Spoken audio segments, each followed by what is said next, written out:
मराठा समाजाला आरक्षण मिळणार आहे, आंदोलन शांततेत करा, मनोज जरांगे पाटील. आत्महत्या करू नका, जाहीर आवाहन. आळंदी, अर्जुन मेंदरकर. आपण आपल्या ध्येयावर ठाम राहणे. मराठ्यांच्या विजयाचा गुलाल लवकर उधळणार आहे. मराठा आरक्षणाची लढाई आता अंतिम टप्प्यात आली आहे. माऊलींच्या पवित्र भूमीचा आशीर्वादही मिळाला. राज्यात सुरू असलेल्या मराठा आरक्षणाच्या आंदोलनात कोणताही अनुचित प्रकार घटना घडणार नाही याची दक्षता घेण्यास जागृत राहा. समाजातील युवक तरुणांनी आरक्षणाच्या मागणीस आत्महत्या करू नये. आरक्षणाची लढाई अंतिम टप्प्यात आहे. मराठा समाजास आरक्षण हे मिळणार आहे, मात्र त्यासाठी सर्वांनी जागृत राहून जनजागृती करण्याची गरज असल्याचे मराठा संघर्ष योद्धा मनोज जरांगे पाटील यांनी आळंदी येथील जनसंवाद यात्रेत सांगितले. सकल मराठा समाज खेड तालुका, आळंदी देवाची मराठा क्रांती मोर्चा खेड तालुका, आळंदी सर्कल पंचक्रोशीतर्फे मराठा संघर्ष योद्धा मनोज जरांगे पाटील यांची आळंदीत जाहीर जनसंवाद सभा झाली. या सभेस पहाटे मार्गदर्शन करताना जरांगे पाटील बोलत होते.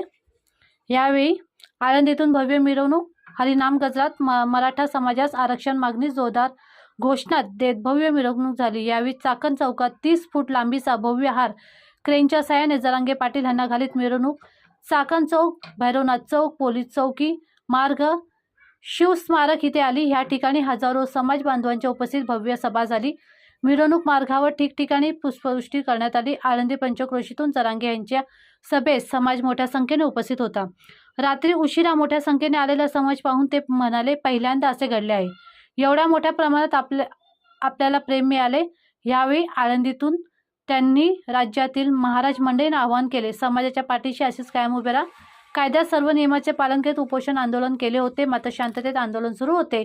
पूर्ण गाव उपोषणात होते, मात्र सरकारने भ्याड हल्ला केला. यात अनेक माता माऊलींच्या डोक्यावरच्या चिंध्या झाल्या, अनेक टाके पडले, अनेकांचे टोके रक्ताने माखले. असे असताना देखील आंदोलनकर्ते मागे हटले नाहीत. मुलांच्या पोटात ह्या घटनेतील अजूनही गोळ्या आहेत. इतके निर्दयी सरकार पहिल्यांदा पाहिले. पोरांना मारले असते तर काही वाटले नसते, मात्र त्या निष्पाप माता माऊली यांनाही मारहाण झाली. अनेकांचे हातपाय मोडले. न्यायासाठी स्वतःच्या लेकरांच्या शांततेत असलेले आंदोलन मोडून काढण्याचे कामही त्यांनी केले. या घटनेतील बाधितांना अजूनही लोकांना चालताही येत नाही. या जनसंवाद सभेत त्यांनी झालेल्या हल्ल्याची सविस्तर माहिती देत संवाद साधला. राज्यातील कानाकोपऱ्यातील मराठा समाज एकजुटीने उभा राहिला आहे. करोडोच्या संख्येने मायबाप मराठ्यांनो इतका मार खाऊन शांततेत आंदोलन केले. तुम्हीही शांततेत आंदोलन करा. राज्यातील काही महंत महाराज मंडळींना जरी त्रास झाला तरी ह्या समाजासाठी सहन करा. पुढे दिवस आपले सुद्धा आहेत. आपल्याला लढाई आता जिंकायची आहे. आळंदीतील तुमच्यातील उत्साह, जोश पाहून मला काय करावे ते कळेना. इतक्या शांत भूमीत, पवित्र भूमीत सगळे महंत एवढा जोश असेल वाटलं नव्हतं. एवढा जोश पाहिल्यावर भूक लागली नाही. त्यांनी आपल्या प्रकृतीबाबत संवाद साधत दौऱ्यातील माहिती दिली. व्यस्त दौरा असल्याने सर्वांनी सहकार्य करण्याचे आवाहन केले. राज्य सरकार, आंदोलनकर्ते, विरोधक यांचाही समाचार घेत त्यांनी मराठा समाजाला 1 डिसेंबरपासून सर्व गावात साखळी उपोषण शांततेत करण्याचे आवाहन केले.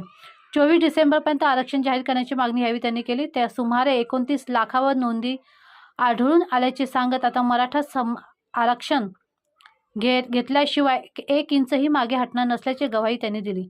सकाळी माऊली मंदिरात श्रीचे दर्शन घेत तुळापूर मार्ग हे पुढील सभेत ते रवाना झाले.